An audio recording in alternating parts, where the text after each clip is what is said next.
for more or less clean water, because it goes like over rooftops and stuff. But if it was trapped, if it was contained before it went into your waterfront, before it was treated in the system, I think we could think about things like the savings that could actually be made as well. And I'm not saying that, look, you could ever like completely get away from using this stuff. However, you certainly can create some opportunities that are a little bit nicer to be around than huge, massive end-of-pipe solutions like sewage treatment plants as well.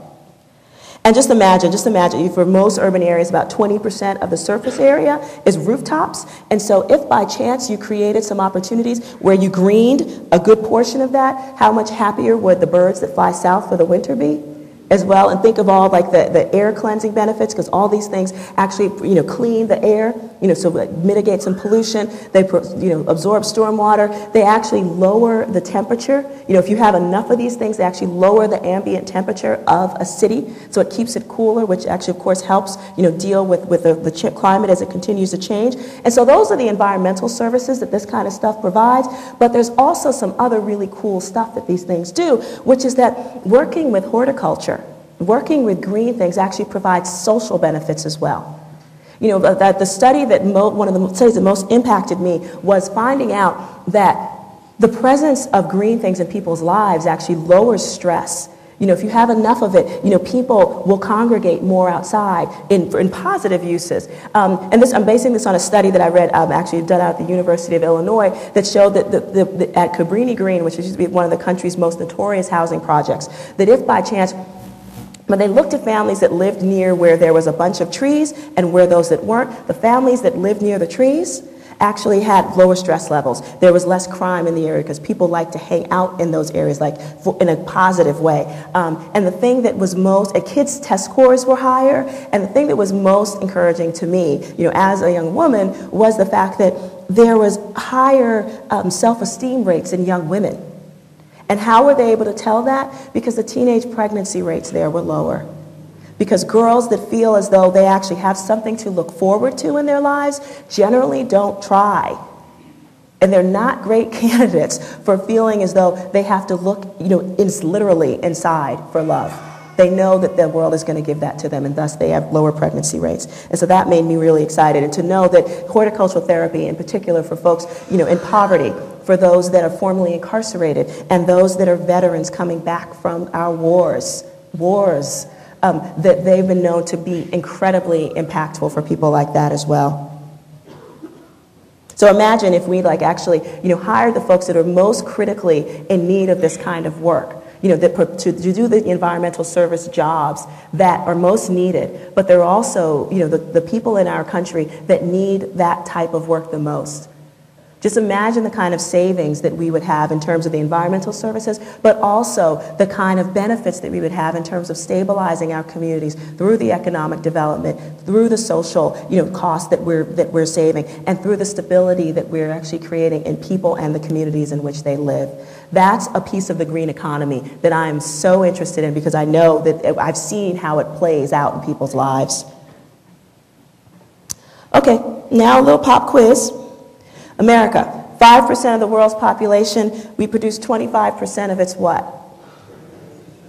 Yeah, definitely CO2, pollution, definitely greenhouse gases. We also produce 25% of the world's incarcerated. Yeah, right here in the land of the free. Okay, so remember this absolutely adorable child, and I told you how proximity to fossil fuel emissions can cause learning disabilities in young kids, making him a much better chance for this rather than higher education, right? Or even, a job, because you can't really, there's some jobs you can do in jail, but they don't really pay back to your communities or to you.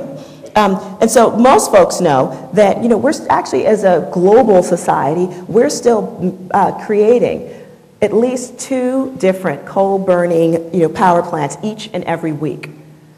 And, most folks know the impact that has on the global environment. It's bad, right?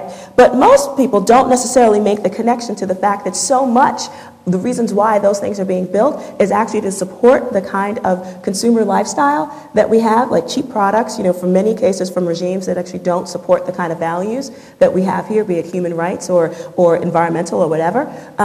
And we've also displaced a huge amount of the manufacturing and other types of job-creating vehicles that created a strong middle class in this country, and that actually narrowed the gap between rich and poor, one that we're seeing widen and widen and widen each and every week in this country. So the idea that we can do, that there's something that we can do to actually create a different kind of economy.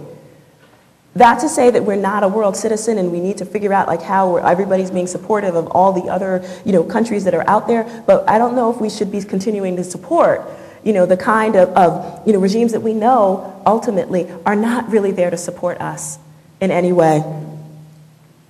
And so one of the things that we did in the South Bronx was think about our community and what assets it had. And believe it or not, we looked at the trash that we generate, not that we generated, but that was handled in our community. And so we realized much of it was actually recycled. And we looked again to Europe to see like what were some ideas that were out there, and came out and found this project called an eco-industrial center, where you literally had a collection of businesses that used recycled materials as raw materials and created products and added value to it that you actually could use, whether it was railroad ties and creating like countertops and all sorts of stuff, and did a whole feasibility study and found companies that were willing to locate in this area. And this was the real reason why we wanted to do it, because even though New York City is one of the wealthiest places still, in the entire world, we are one of the poorest congressional districts in the country, in the South Bronx, and with an income, with 40% of us living in poverty.